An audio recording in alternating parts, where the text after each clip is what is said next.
Hello everyone and welcome back to Dragalia Foundry. This video is going to be all about the latest Void update. We're going to play Void Agni together for the first time. I'm going in blind, I have no information other than what I'll show you, the description that you're able to read, the details page. So this is the Lara Noa I'm planning on bringing. Obviously her might and her strength and HP are very low, and that is because instead of a 5-star elemental, I am using this new skill resistance penetrator weapon. And that's sure a mouthful, isn't it? Because apparently that's one of the things that Void Agni inflicts. So that's why this Lara Noa is looking a little bit weak right now, but hopefully with that bow she'll be able to be fairly effective. As far as the Void Battle update goes, we have a new facility, the Water Slime facility. We have a new dragon, the Gold Fafnir, who I hope that you are saving lots and lots of your Void Seeds for. At this point, it seems like it's pretty much better to never convert those Void Seeds and just slowly build up so you have an entire team using your Void Fafnir, or your Gold Fafnir rather. I'm not sure what this Hildegard is doing here. I don't know anything about this fight, if this is normal or not. But apparently we are a triple Lara Noa squad, so let's see if we can take it down. Afterward, we'll go back and look at the detail pages, the new weapons, and we'll go into that treasure trade itself. All in all, a pretty sizable update considering it's just one Void Battle.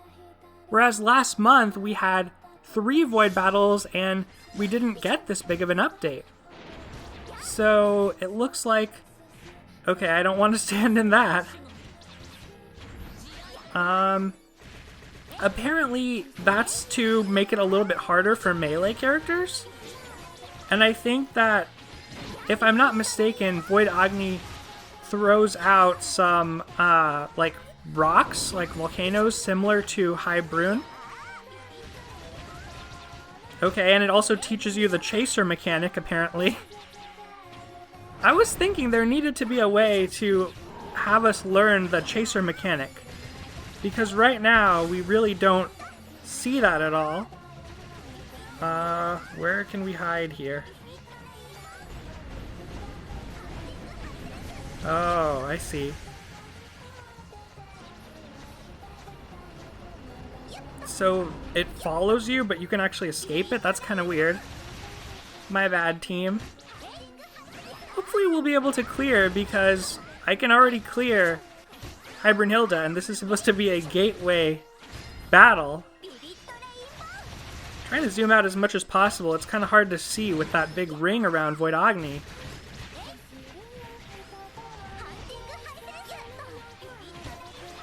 And also, Void Agni seems to be teleporting a lot. Like right there. Which, I guess they're trying to teach you desync from Hybernhilda, since that is more prevalent in Hybernhilda. Unfortunately broke during Chaser. I guess we could have all Dragon there and just used skills to avoid that. But I'm assuming we're going to have enough damage here. Let's see what Void Agni's going to do. Oh, once again we got a teleport.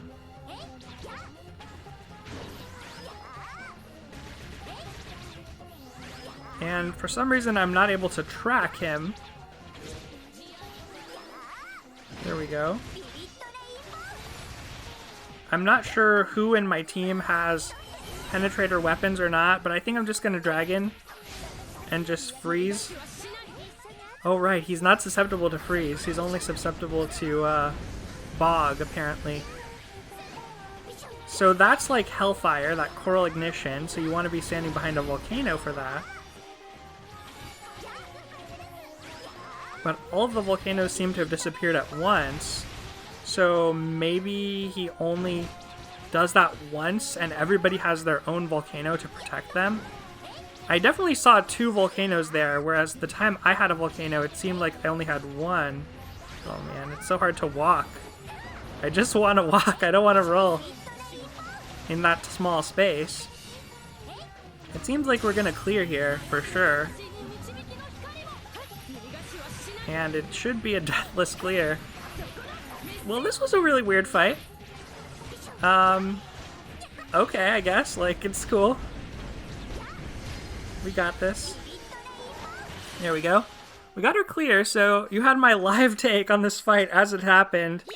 Probably would be able to give you a little bit more color and a little bit more performance in that battle if I weren't commentating on it while it happened, but I mean, I guess that's how it goes. We got a clear, so that's good. Seemed like Hildegard worked out well as a healer, and hey, we even got a seed, so that is cool. I'm looking forward to playing it out more, and I'll probably head over to Discord so we can do a timed clear of it. Maybe do a few more matches in public lobbies when I can hear the audio, since I can't hear that while recording, just to appreciate the cues in the fight a little bit more and get a little bit better sense of the actual battle. Since these Void Endeavors are happening now, this is a good time to clear out. Okay, I was like, we got the title? We got one of the titles. This is a good time to clear out the treasure trade for the Void battles, and definitely go for those gold Fafnirs like I mentioned. So last two things that we'll look at after I show you the details on this dragon, this Void Agni boss dragon. It's a dragon type boss. So it inflicts stun, you can't stand too close to it, we saw that in the battle, but it didn't seem like that proximity damage was high. Like, it seemed like you could just tank through that, I'm not sure. It summons a massive explosion, Heat Seeker, and you can't stand where the attack markers overlap. Coronal Ignition is like Hellfire and Hybernhilda.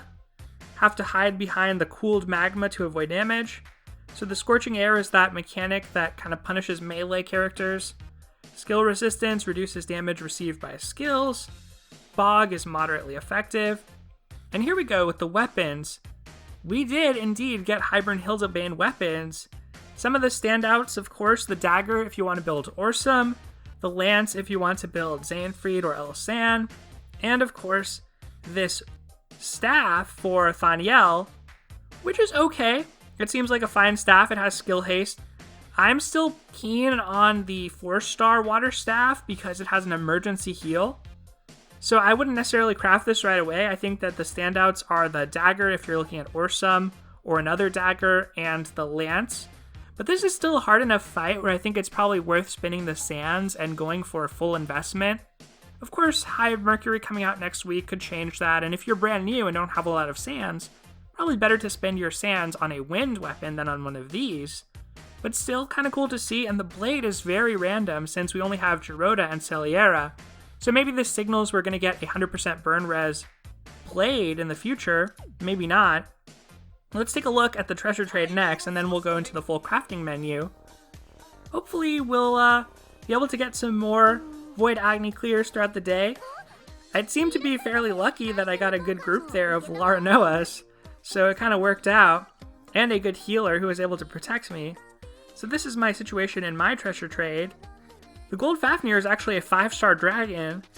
He has a heal, which is actually a pretty good effect, but of course the main thing you want this for is this Rupees bonus, and it does stack across members of your team, and once it's upgraded it goes up to 50%, so if you have a max unbound version of this on all of your teammates, you can get a plus 200% bonus to rupee accrual. Unfortunately, I was somebody who did minimal void battle grinding. I used my seeds to trade for leaves in the past in order to just clear out the treasure trade with a low amount of void battles done every month. So now I actually really want to get this Gold Fafnir as soon as possible just for all of my dailies and basically use that for all of my dailies. So that's probably the highlight there. We'll head into the Halidom and I'll show you the facility that we got. I already got that from the treasure trade. It is a water slime facility, so you can see that it just leveled up, and I'm going to try level it up again.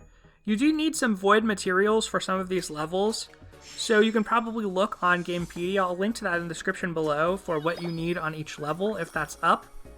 If not, just make sure that when the content is around, you are doing the void battles. It looks like they're encouraging you to do Frost Hermit and Obsidian Golem this time around, so I'm thinking that the materials from that are going to be what you need to upgrade that water slime facility. As far as the weapons go, we also got, in the other weapon types, dagger, bow, and wand, we also got our High Midgard Swarmer Bane weapons. And these are crafted with exactly the same costs, essentially, as the original weapons we had, which were a sword, a blade, and an axe. So now, more than ever, whoever you're building, if you're building Cerise, if you're building Valentine's Ezlith, if you're building normal Ezlith, if you're building Elaine even, I think that more than ever, these budget picks are very viable for High Midgard Stormer.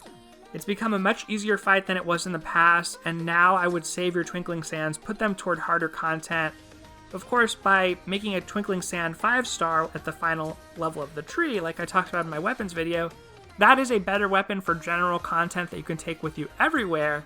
But if you're constrained, if you're newer, you don't have a lot of sands, then definitely I would say for those High Midgard Stormer adventures you want to make, if you want to take Sonoa, probably just stick to one of these weapons, it's going to be easier. So that's one of the new series. The other one you saw on my Laranoa is basically from the Frost Hermit battles, you can get materials that you use to craft these weapons that have water skill resistance penetrator, and also for the close range weapons like this sword, skill resistance penetrator. I don't think there's ones that actually block out. Yes, there are. It looks like there are. Water Scorching Air Res. So this one would block out that proximity damage. So if you're using a melee character, you might want that, and especially someone like Xander who relies so much on their force strikes, that might be more important than getting the skill resistance penetrator. But I could see either of them being somewhat viable depending on how much your healer is able to heal. Since that fight is still pretty new to me, I can't really comment on which one is preferred right now. Otherwise, we have those Hybernhilda Bane weapons.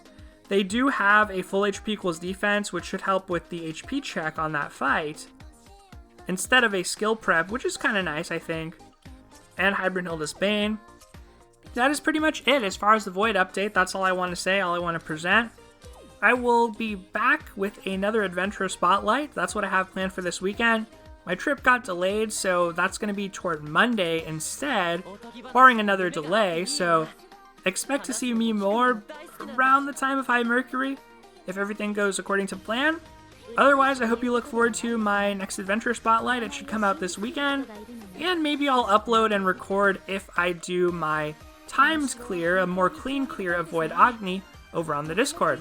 With that said, everyone, thank you so much for watching, take care, and I'll see you next time.